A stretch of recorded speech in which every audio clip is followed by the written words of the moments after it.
So my reflections now, I am so happy I did it. I am so happy to be continuing the conversation.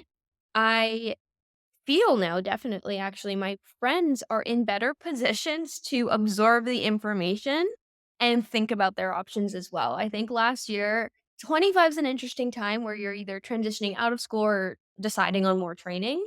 I think I've prompted 5 people to just think about fertility consultations and just learning more about themselves. I call it being a fertile fairy.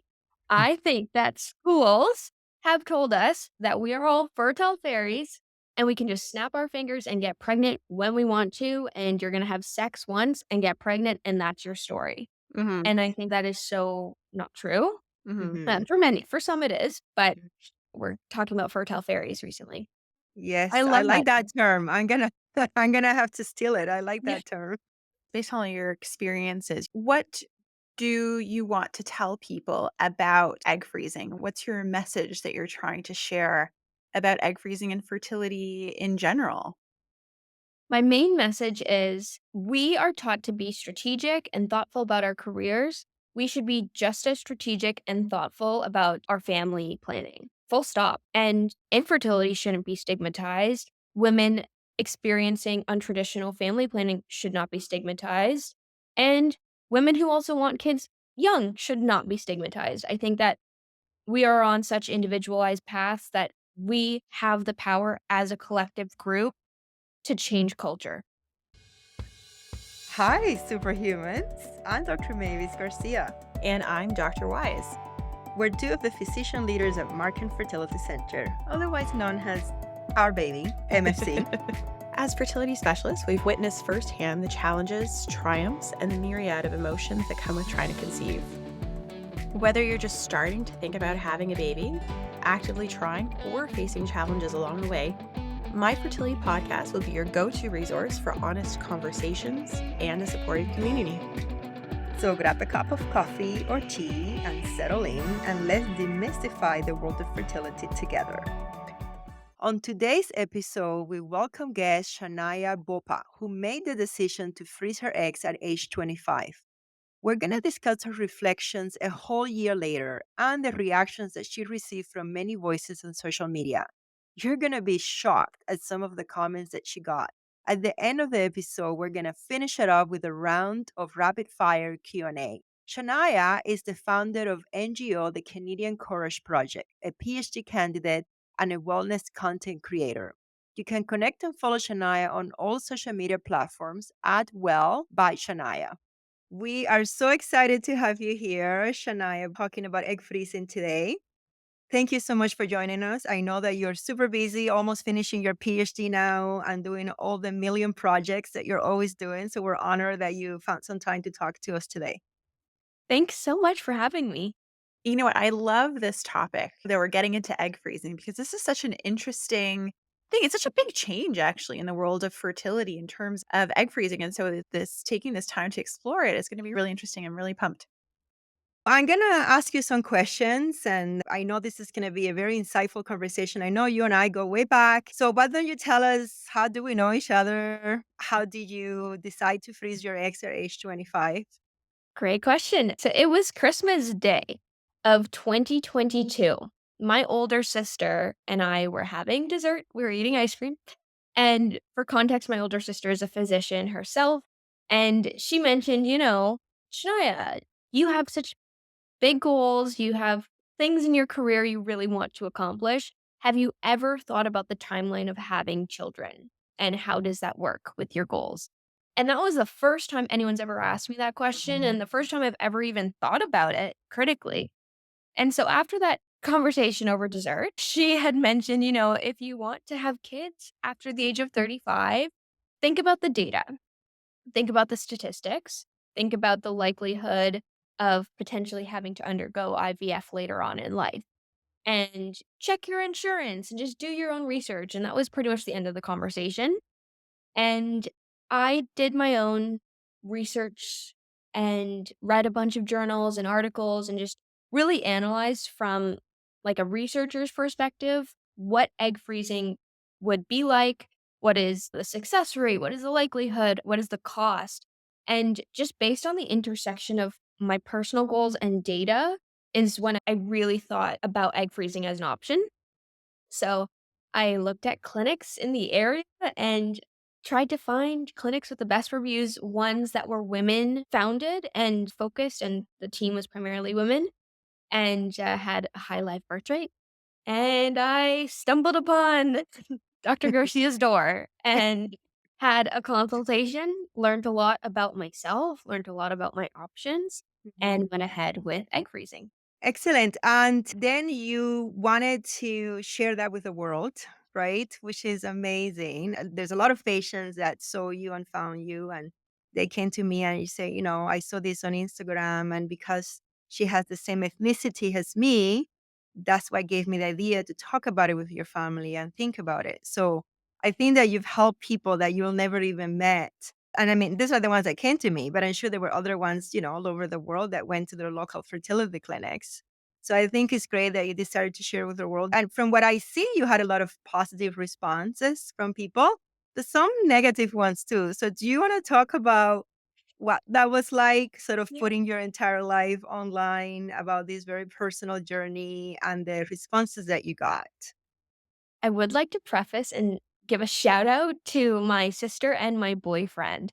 They are the ones who actually motivated me to post. I was originally going to keep this a secret because professionally, I was anxious. I was so stressed about my colleagues finding out that I was going through Mm, fertility treatments, which now, a year later, I'm like, "Why was I anxious about that? This should be discussed, and this should be considered when you're planning your future goals," but a lot of my colleagues are older men, and I was very nervous that this would have seemed too inappropriate or unprofessional, and so my sister and my boyfriend motivated me. They're both physicians, and they came from the angle of, "We never hear the patient's story. We mhm. never see what it's like day to day."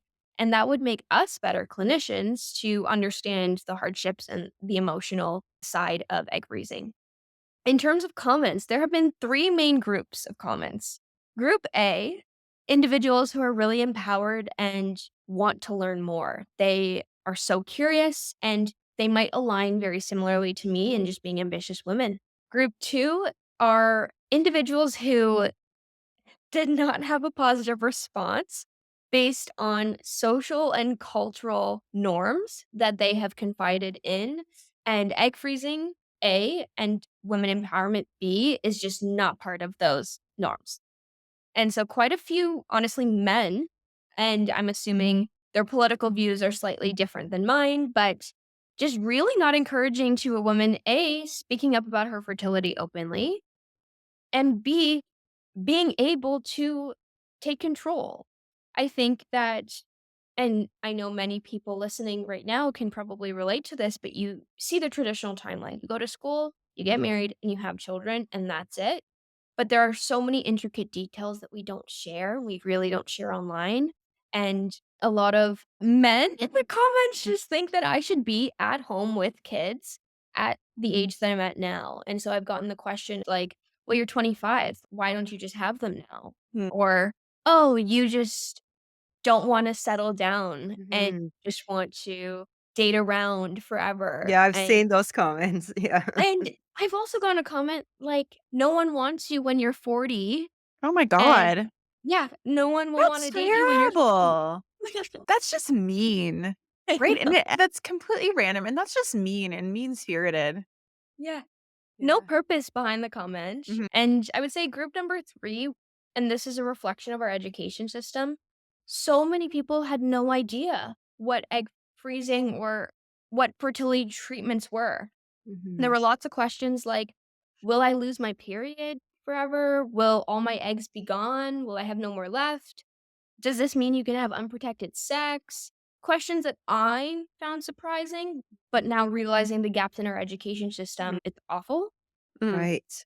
Yeah, Right. for sure. I think, we can all attest to the fact that education in schools, especially around sex ed, around menstruation, for instance, and puberty, really focuses on sexually transmitted infections and don't get pregnant. Mm. And so then there is that definite lack for sure around teaching about fertility and what that can look like and what that can mean. especially for women like yourself who have ambitious career goals. I'm curious, you have been already on social media for a while when you decided to make your egg freezing journey public. So were you surprised by what you call group two in your description? Were you surprised by those comments and those reactions?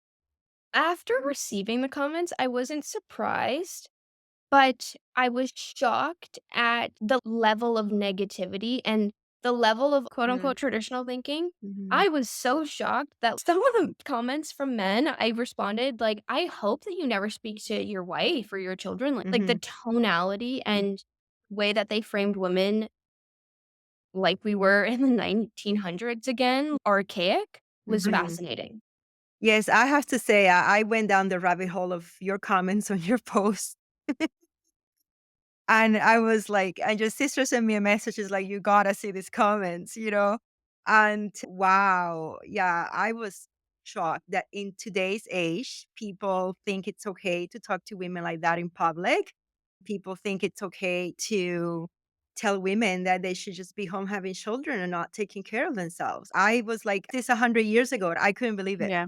I tried to go down the rabbit hole of your comments, but I just ended up so angry. I just, like, slammed my phone shut. I was like, "I can't deal with this." So how did you deal with it? Honestly, the comments didn't personally affect Mm. me. I see my online presence as a persona, and then I Mhm. see the people talking to that version of me, not me. It's a weird Interesting. Hmm. yeah, I kinda disassociate from my online version of myself. Yeah. I think it motivated me weirdly a little bit Mhm. more to talk about this even more. Like, I Mhm. was like, "You know what? If you're gonna be angry and you're gonna hate that I'm empowering women, that's exactly what I'm gonna do then." Mhm. Because there have been women in those men's lives that have been suppressed from speaking up, and that's not okay. So I'm just trying to speak for all women out there who, may not ever comment saying thank you, but are appreciative of the work that even both of you are doing and every woman out there speaking up is doing today. That's That's really amazing. incredible. That's You great. know, you're it's such a fantastic thing that you did in terms of bringing this to the forefront and talking about it in a way that was accessible and in a way that made it seem approachable because that's really what people want to know or to hear about. And so prior to you doing this, there may not have been a ton on social media about egg freezing. Looking back on your own journey, what were those things that surprised you? What were the easiest things and what were the most challenging? I would say one surprising thing that I didn't find surprising, but everyone else did around me and my family was I didn't find it emotionally draining or I wasn't really emotionally attached to the experience. And I think I'm lucky because I'm young and Mhm. I'm not in a committed relationship and I'm not doing this as a reactive procedure versus proactive. That's right. So I saw it just as a logical like data point in my journey. Challenging. I don't think anyone talks about this enough, but scheduling. It Yes. sounds so random, but if you have a busy schedule, if you're someone who is working full time while doing this procedure, really considering that there's appointments in the morning and every night taking those shots, like my trigger shot, I had to take in a bathroom at Maple Leaf game Yeah. at the ACC. And so just the little things, like the coordination was a bit of a barrier. And I would also say having support around you is so important. And I try to really evoke that in my content online that even if it's just someone who can help ice your stomach before you take your injections or just, hanging out with the day of your retrieval, those little things really do matter. Well, I'm gonna say what was the hardest part of your journey for me as your doctor. I mean, I do this all the time, obviously, did lots of egg freezing. You had a really good prognosis and you're young, and I knew that you would do well medically. I was never worried, but you were posting every day what was going on. And it was, I don't know how to explain it. It was weird to see my patient on social media. And now that happens all the time. Lots of my patients on social media, I love it. I follow them, I see them, and I learn, even though they're my patient and I know exactly what's going on medically. Sometimes they share things on social media that I wouldn't have known otherwise. And it's very interesting for me as a physician. So I learn also seeing you go through it on social media, even though I saw you in person all the time, seeing people react to your experience on social media as well. And then, of course, the date of the retrieval, it was Dr. Weiss that was there filming, and I was doing the procedure. And Oh, Dr. Weiss, you yeah, saw me when I sh- was out. she was the one. Yeah, Yeah, no, she came I was the one early. running around with, I think, your phone and Dr. Yes. Garcia's phone to get the photos for the social media and, like, running into the lab, to take the photos of the eggs and everything. Yeah, that was me. Thanks for being there. Oh my goodness, my pleasure. Yeah, absolutely. I mean, obviously not everyone necessarily has to fully photograph and document their egg freezing journey. If somebody opts to keep it private, that's completely within their own purview.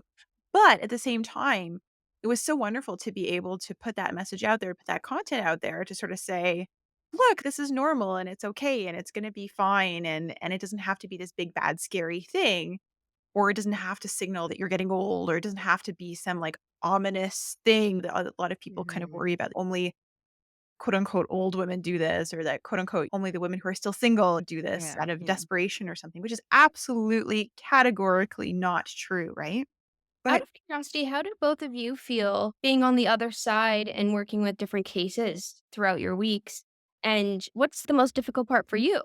I think all of it, you're absolutely right. And you said something really interesting. You said it wasn't emotional, I wasn't attached. And that is the complete opposite experience of most of our patients, because you're not a fertility patient. You're not doing this because you're getting cancer treatment tomorrow. You're not doing this because all of a sudden you find out you're 40, and you're doing it in a non reactive way, in an empowering way with lots of time. You could have doing this year, you could do it next year, you could do the year after. So I think for most of our patients, that is not the case. It's difficult for us as physicians, and especially we have to adjust. It's always about the patient, it's never about us, right? So we have to adjust our reactions, our feelings, our interactions to the patient experience. So if I'm with you and I know that you want to film, that you're excited, that this is empowering, that's what I need to share with you. Mhm. But if I am with the patient next door who is having cancer treatment the next day, and this is the last shot, and she's got three eggs growing, and I have to have that conversation with her, then I have to switch. Like, I have to completely change my mindset and be almost, like you're saying, compartmentalizing and be a different person. So I could be happy, social media, excited for you, empowering for you, and be present for patients in a completely different circumstance. So I've been doing this for many years, but I know when I first started my journey as a physician, that was one of the things that I struggled with the most. In obstetrics, I would deliver a baby, so happy, and then I go next door and deal with an ectopic or deal with stillbirth. And when I first started my journey as a physician, I used to think, am I fake? Am I two-faced person because I go from one room to another feeling different things and being different? But then I realized that's just part of individualized care and being there present for the patient in the moment in whatever they are experiencing. I don't know about you, Dr. Weiss. What would you say to that? One of the most interesting things is the advent of egg freezing and sort of the fact that it has become much more popular over the last, what I'd say maybe like 5 years. I mean, it's been around for a long time, this concept of freezing your eggs for your own purposes for the future, this quote unquote like social egg freezing. But it really has taken off in the last few years, and I absolutely love it. And I get so excited when I see patients who are coming and doing this from a position of empowerment or thinking about their futures because number one, it tells me that people are now learning about their fertility and are thinking about their fertility. And it also tells me that people are now starting to reconcile this concept of potentially having the career, being in school for a bajillion years, and to build a family, and that those two things can come together in a way, but you have to be smart. You kind of have to plan it in some way. I think that's absolutely fantastic. And the fact that it's really growing in popularity is an incredible thing. And I'm actually really excited to see what's going to happen 10, 15, 20 years down the road when more women have frozen their eggs. And then they're seeing myself, Dr. Garcia, as fertility doctors, and they're like, well, we've got frozen eggs from before. And I think that's going to really change, really shape the conversations that we have because that's what makes fertility as a subspecialty so interesting, right? Because it is such a rapidly changing, such a dynamic field, and that it does have that breadth of emotions. I actually really enjoy the contrasts in terms of seeing a patient for egg freezing, and we're like, yeah, you're going to freeze your eggs. Like, this is going to be great. We're going to give you that opportunity so that you can stay in school and you can achieve everything you want to achieve, which I mean, I love that, obviously, because it speaks very deeply to my soul. But then to be able to see the patients with the infertility and to be able to be there with them in their most difficult and most challenging moments. And it's that breadth of emotions that I actually really enjoy. The range, Yeah, it is a skill set. Range. Mhm. yeah, yeah. Mhm. So I just love that we're able to see patients for so many different reasons in so many different ways. And that we're able to do this because, school is school. You can't get around it. You just have to go through those years. But then to be able to still be able to build the families that people want, it's a beautiful thing. So I'm curious, it's now been a year since that famous decision and that famous conversation that we had together. What is it like now a year later? Do you feel differently? You feel the same? So, interestingly, I didn't think about it until the, 7-month mark, and someone had asked me in a comment, they were a new follower, and they were like, "I didn't know you froze your eggs. Give me a recap." They're like, "You know what? I'll do a 6-month reflection." And that went even more viral than the first round of all of this. So we went back around, and we just shared all the reflections, and I feel like I'm doing more press now than I did last year. I was on the Today Show in New York, and Yes, I saw that. that was Congratulations. insane. So my reflections now, I am so happy I did it. I am so happy to be continuing the conversation.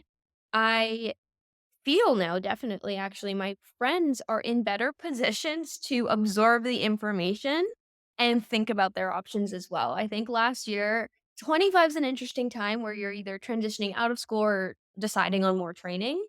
And so a lot of my friends are like, "I can't think about that right now." But a lot of them right now, a year later, are creating work back plans of, after residency, for example, are they going to have kids during residency? And having those conversations, which has been so exciting because I can actually share options and just share ideas. I think I've prompted 5 people to just think about fertility consultations and just learning more about themselves. I call it being a fertile fairy. I think that schools have told us that we are all fertile fairies and we can just snap our fingers and get pregnant when we want to. And you're going to have sex once and get pregnant, and that's your story. Hmm. And I think that is so not true. Hmm. For many, for some it is, but we're talking about fertile fairies recently. I Yes, I love like that. that term. I'm gonna I'm gonna have to steal it. I like Yeah, that term. That's a good one. Based on all of this, based on all your experiences, what do you want to tell people about egg freezing? What's your message that you're trying to share about egg freezing and fertility in general? My main message is we are taught to be strategic and thoughtful about our careers. We should be just as strategic and thoughtful about our family planning. Full stop. I think that women are often shamed for being strategic about their careers and their family planning because it's seen as like masculine energy. Mhm. And if you're listening, I'm doing quotations around the masculine energy. It's like a trend now on social media. And so it's not. It's just being thoughtful, and if you really want future you to achieve goals such as motherhood, be as thoughtful as you can be and utilize the resources available to you. And so egg freezing, for example, is an option. It's not the only option. I would say talk to your doctor openly, talk to a fertility specialist, book a consultation, understand your body because this is going to be your experience and it's so individualized to you. And finally, openly talk about family planning at your dinner table. I think that we all have so much power in our communities, in our friend circles, in our families to break down the walls that currently exist for women and couples. And infertility shouldn't be stigmatized. Women experiencing untraditional family planning should not be stigmatized. And women who also want kids young should not be stigmatized. I think that we are on such individualized paths that we have the power as a collective group to change culture. Absolutely. A lot of my patients tell me no one ever talks to them about family planning. And then they get married. And the moment they get married, it's like, okay, when are you having kids? Why aren't you pregnant yet? And it goes from like 0 to 100 in the span of a couple of months. You're absolutely right. This is something that women should be thinking about ahead of time, regardless whether they have a partner or not, whether they want to go to school for a gazillion years or not. It's just thinking, okay, where I am today, where do I want to be? How am I going to get there? What are the resources available to me? And you're right. Seeing a fertility specialist doesn't mean you're freezing your eggs tomorrow. It's about finding out what your ovarian reserve is, your AMH level, your antral follicle count. What does it mean? And having an understanding of what that is all about, so that the worst thing that I hear, and Dr. Weiss could attest to this, is somebody sitting there saying, I wish I would have known. I wish I would have known. I wish I had done this sooner. I wish I didn't listen to that person. I wish I didn't spend all that time with this one partner and then we're not together and I'm 40 or 39. We see that all the time and it's Yeah, heartbreaking. it It's is. heartbreaking because as Yeah. great as technology is today, and it's amazing that we can freeze eggs, that wasn't even available when I started in this career. It's something that's become available during my time as a fertility specialist. But as amazing as that is, we still don't know how to turn back the clock on the ovaries or the eggs. So we can freeze them in time. We can't make them younger once they're older. So that technology does not exist. I don't know if it ever will exist. I'm sure it will exist eventually, but maybe not in our lifetime. So, yeah, I think the best that we have right now is the ability to freeze your eggs or even just the ability to have a conversation. And then you can decide, you know what? I don't want to freeze my eggs. I want to just live my life and see what happens. Or I want to not have that career or have children during my training, during residency, or during my PhD. And that's perfectly valid options as well. Absolutely. Just to echo what Dr. Garcia said, I see a lot of patients who really didn't know. They just kind of assumed that They they were would get fertile pregnant. fairies. Yeah, that That's they are a right. fertile fairy and, they are, let's say, in their early, even mid-40s. And so it's a really challenging conversation to say, listen, simply with age, your chances of getting pregnant, your chances of miscarriage, unfortunately, they're not great, right? Your chances of pregnancy are going to be much lower. Your chances of miscarriage are going to be higher. And that even things like IVF can't, quote unquote, save you, in the sense that age is still the biggest predictor for success in an IVF cycle, regardless of all the technologies that we have. And it can be a really challenging conversation. Sometimes people are absolutely gobsmacked that they just kind of assumed that they can come in their mid 40s and we'll just do the thing and it will The just work. magic. I'm like, well, unfortunately, it doesn't quite work that way. And that can take several appointments even to be able to really work through that conversation to actually get people to truly understand that. And it's tough. I've had lots of patients say, number one, I wish I had known about this earlier. And number two, now there's a lot of patients saying, I wish I had frozen my eggs. And I say, what's done is done. The past is the past. We can't go back in time. Egg freezing and how society views it now and how common it is wildly different, even from what it was, 5, 10 years ago. And so there's no point beating yourself up over that. But I say, but educate people. Like, tell your friends, tell the children of friends, tell people, tell other women, right? And I think that not even just social media, but I think that from a very kind of grassroots perspective, that female to female communication, right? As a female, talking to your female friends about the things that you've learned. It's actually how I've learned a lot of the greatest things. Every time I talk to Garcia, I think I learned something. She tells me something inspirational. But it is that female to female communication, Mhm. whether it's a friend talking to a friend or whether it's on social media, where that's how a lot of information gets transmitted. And so I say, listen, like, talking about it is absolutely key. And that is the absolute place, I think, to start for sure. Okay. Can we do a quick rapid fire round of myth busting for all the women listening right now that are interested in egg freezing but have some questions and they're curious? Yeah, Yeah, let's go for absolutely. it. Okay, question number one. Will you have no eggs left? What is it like? How many eggs is a woman born with, and how many do you remove? So after an egg freezing cycle, you're going to have the same number of eggs that you had before you went through an egg freezing cycle. So freezing your eggs does not mean that we are taking away your eggs. What it means is that we're taking away the eggs that you had selected for that particular menstrual cycle. So the way that it works is women are born with the number of eggs they're ever going to have, and it's millions of eggs. And every month there is a group of eggs that get selected by the ovary to develop the receptors, and from that group of eggs, only one is the one who's going to ovulate and potentially turn into a baby, and all the other ones are going to die. And that's just the normal mechanism of the physiology of the ovaries. Now, when we're doing egg freezing, what we're doing is we are rescuing all those eggs that were destined for death we're rescuing them from that by giving the hormones that the body normally produces. We give you a higher level dose of those hormones so that all of those follicles, all of those eggs actually come out to be released and we can take them out of the body and freeze them. So it has no impact on how early you're going to go through menopause. You're going to go through menopause at the same age that you would have before you did an egg freezing cycle. And that applies for anybody who's doing IVF, regardless of the number of IVF cycles that you do. And will you lose your period forever? Interesting questions. No, you will definitely not lose your period if you freeze your eggs. When you freeze your eggs, we are using the eggs that have already started growing in that particular cycle in that particular month. From the time that you stop the medications, the hormone levels will drop very rapidly within the space of like a week. And then most people will have a period at that point, and their hormone levels will be completely back to baseline and they will continue cycling just as they have previously. Really, the expectation is that the periods will come back in the way that they were prior to the egg freezing cycle. They will be the same. They're not going to change heavy, light, short, long, whatever. The cycles will just go back to regular after that first cycle after retrieval.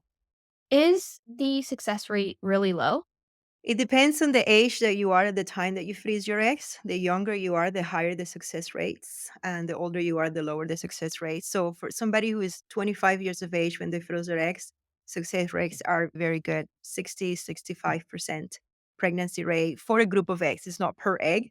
So like about 10 eggs at 25 years of age would give you that kind of success rate.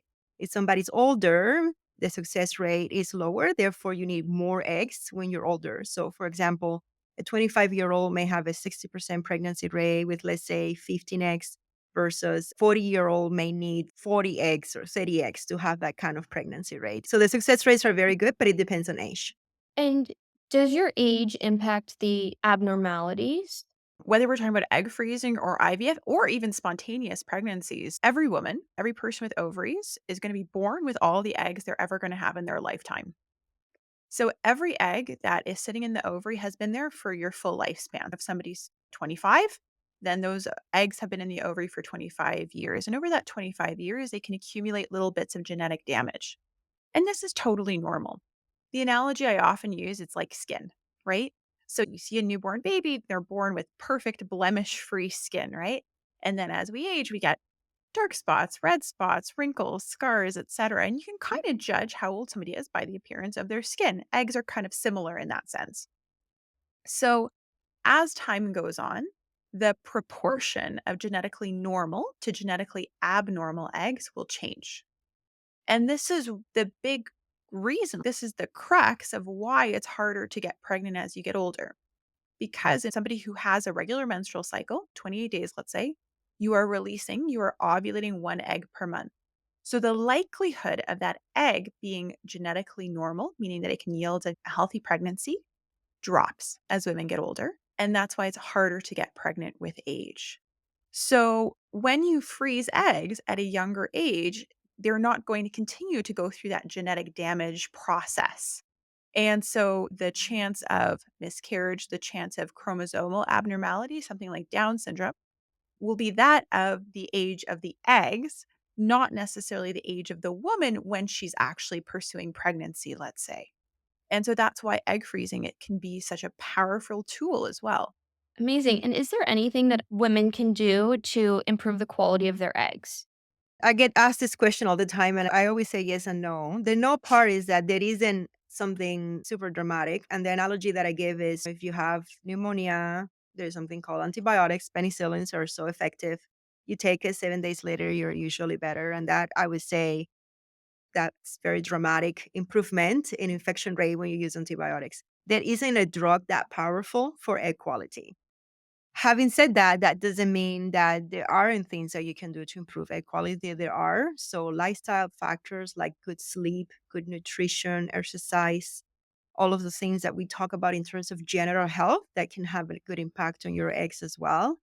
There's some supplements as well that, again, they're not magic bullets in the same way that antibiotics really are magic bullet for some infections. But there are some supplements like folic acid or coenzyme Q10, omega 3s that have been shown to have a positive impact on egg quality. And is there anything women can do in terms of are there long term side effects from the egg freezing process that they might be impacted by? Yeah, that's a great question. And I think that's a question that comes up a lot in terms of egg freezing and IVF as well. Because again, the process it can be quite similar in terms of taking the medications and then going through that egg retrieval process.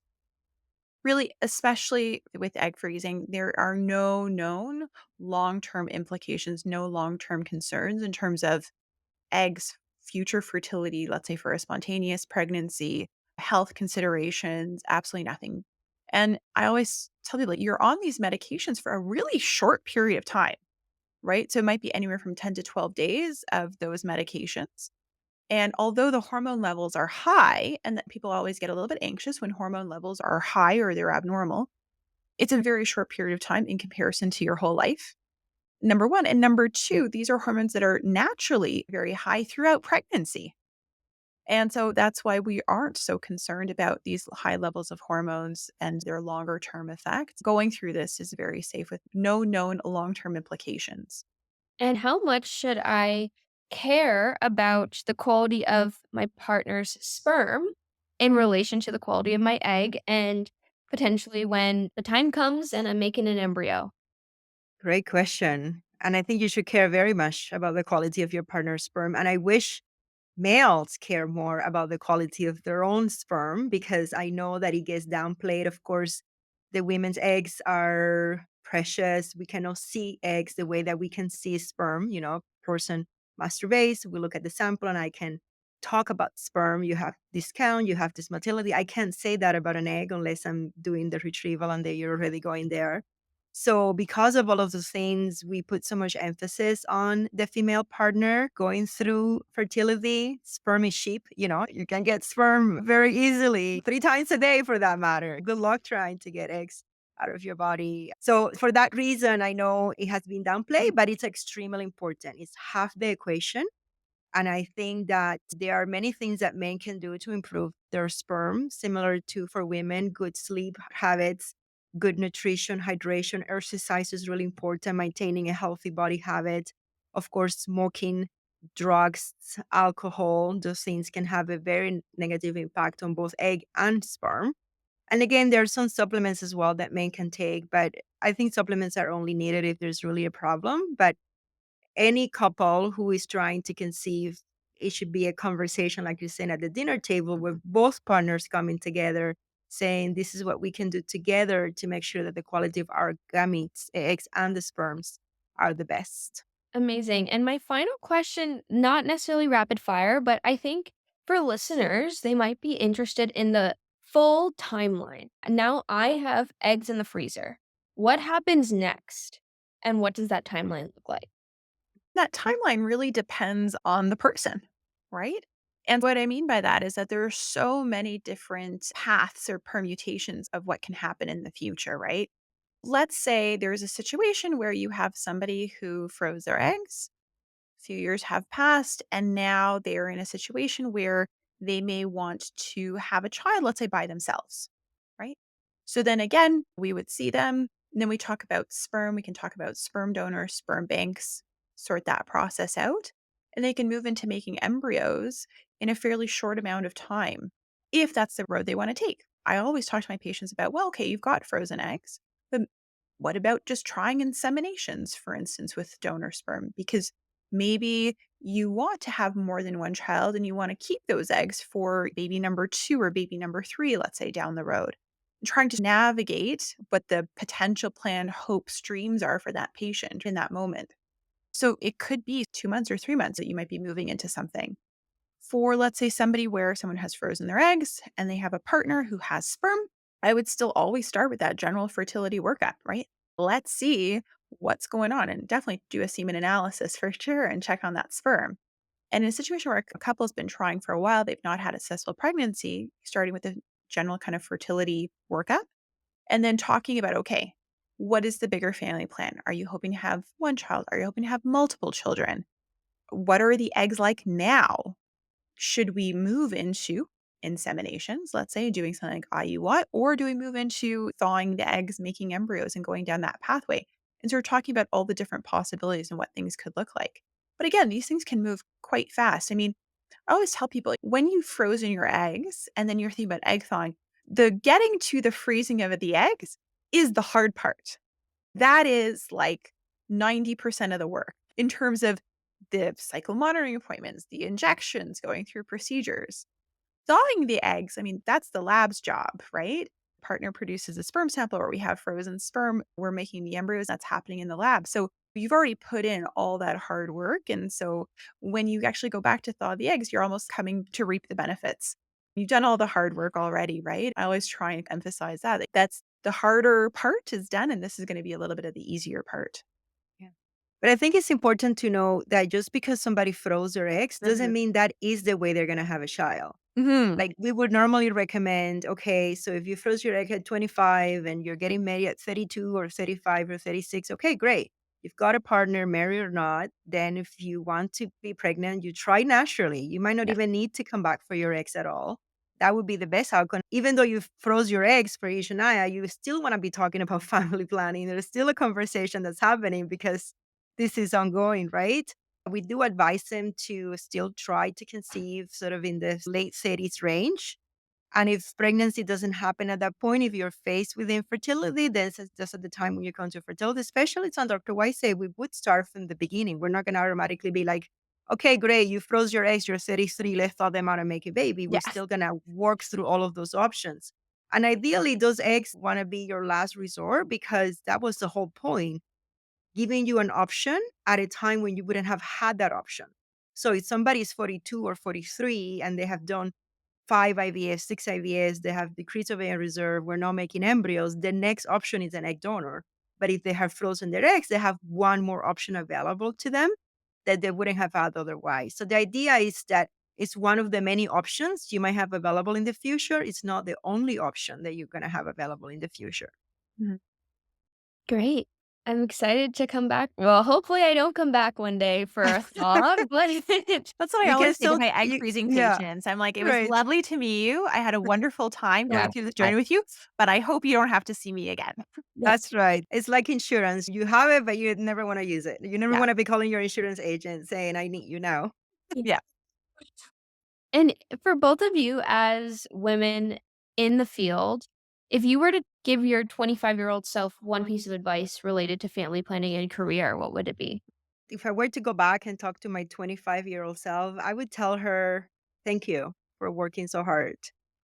Because when I was 25, I was super ambitious. I was driven. I was determined. There was no turning me back. I had come to Canada when I was 20. So at 25, I was still learning the language. I was trying to get into medical school.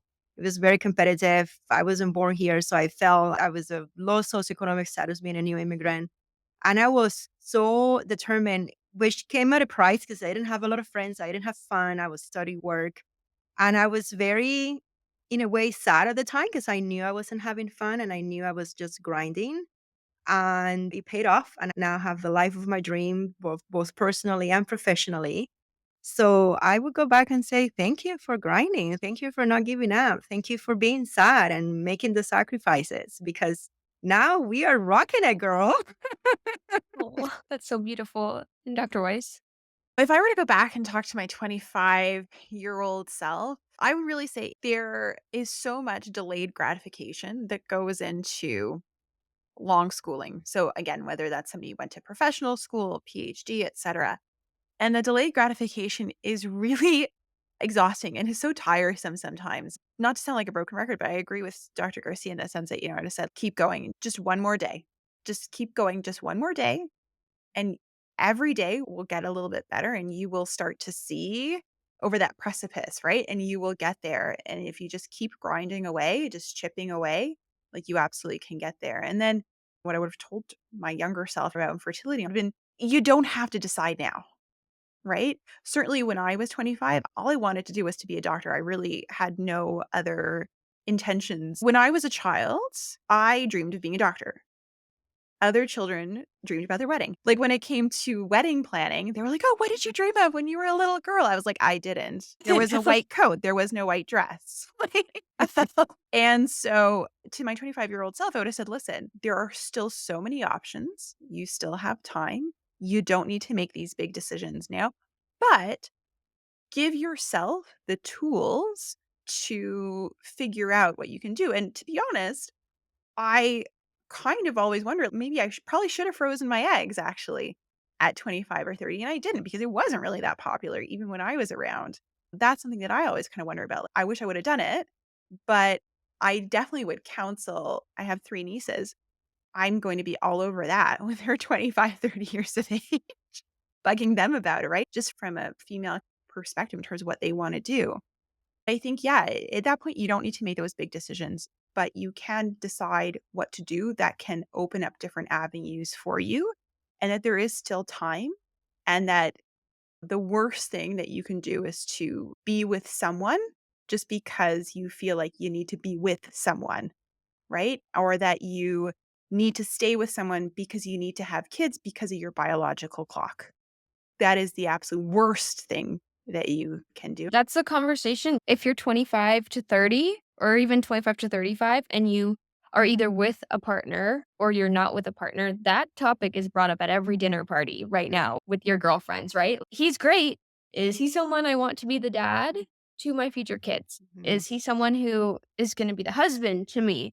Like, you kind of feel anxious. I remember having that anxiety, but going back, I would say it's worth the wait. Like, I have an amazing husband, and I had to wait for him. And I was dating somebody else when I was 25 who I knew it just wasn't right. He was a very good guy, but just I knew it wasn't right.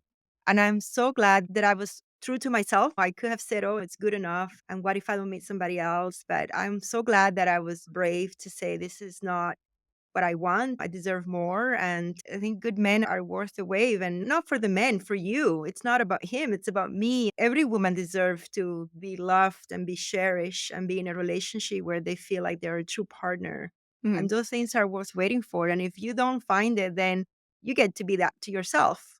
Yeah. But it's much better than giving your life and your fertility to somebody who is Mhm. not quite right.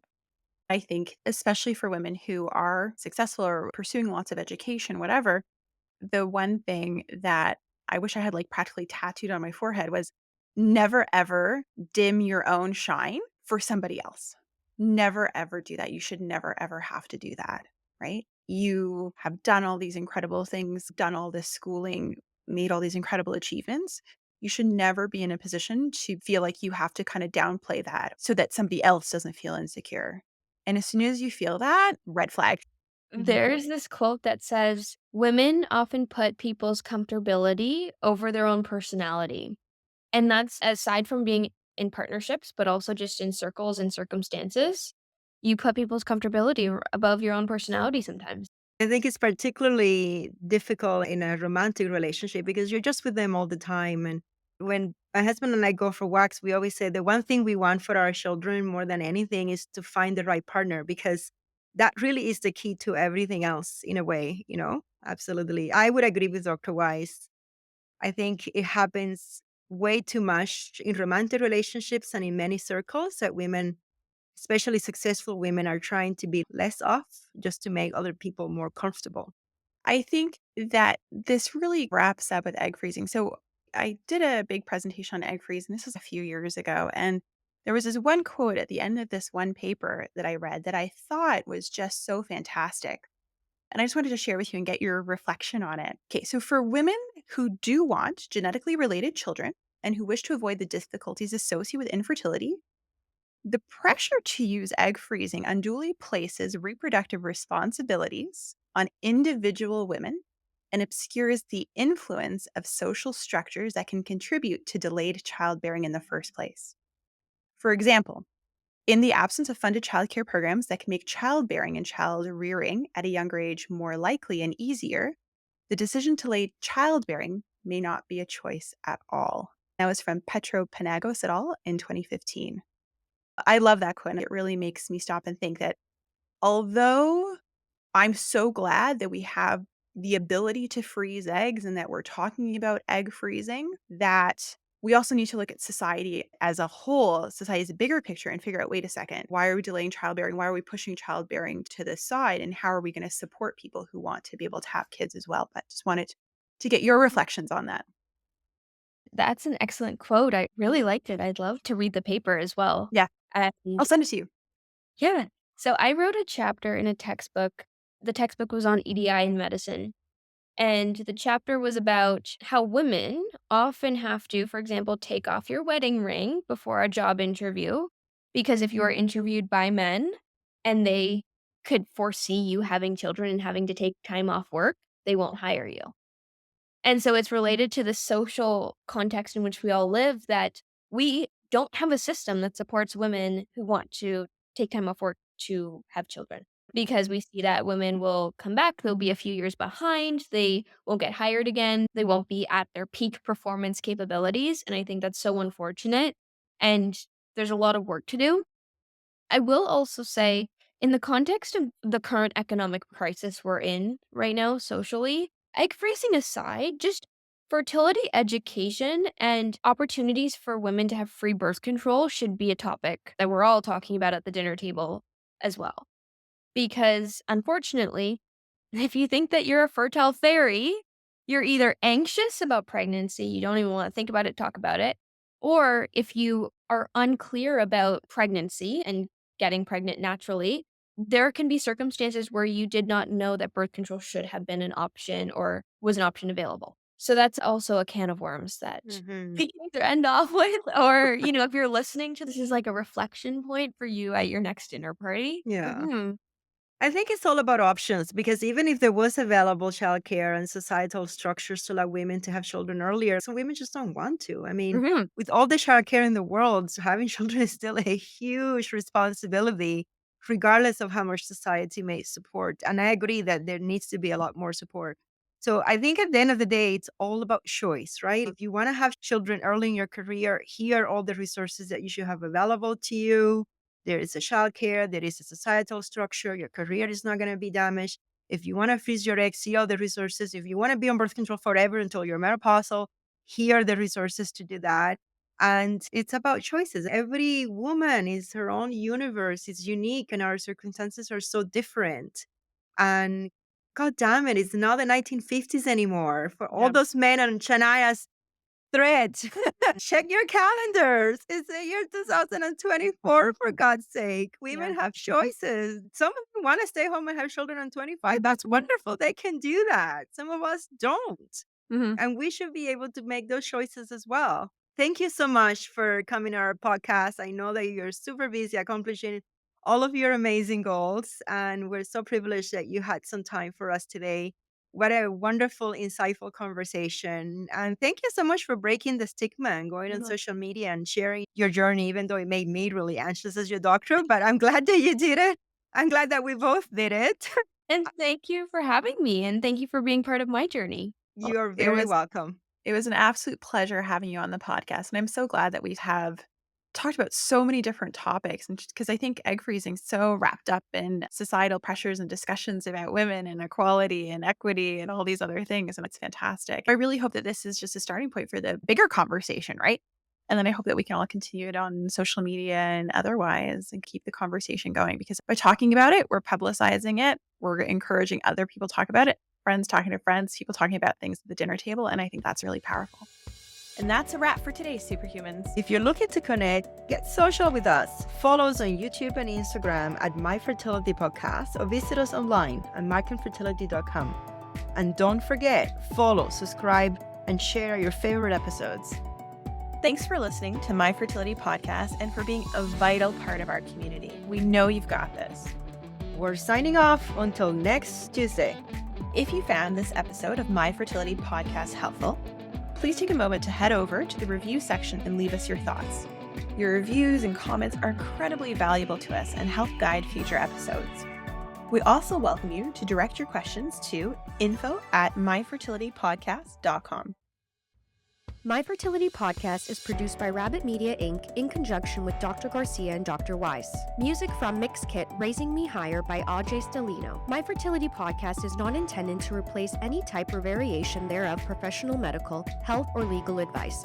nor should the content be taken as medical advice. Please contact your primary healthcare professional regarding any medical questions you may have. The information presented in this podcast is based on the knowledge and understanding of the host at the time of recording. Medical knowledge is constantly evolving, and new research may change the understanding of health-related topics. While we strive to provide accurate and up-to-date information, we do not guarantee the completeness, accuracy, or timeliness of the content. The views expressed in this podcast by guests are not those of the host or the management. This podcast is not intended to impose any type of discrimination. My Fertility Podcast and its management are not responsible for any losses, damages, or liabilities that may arise from the use of this podcast.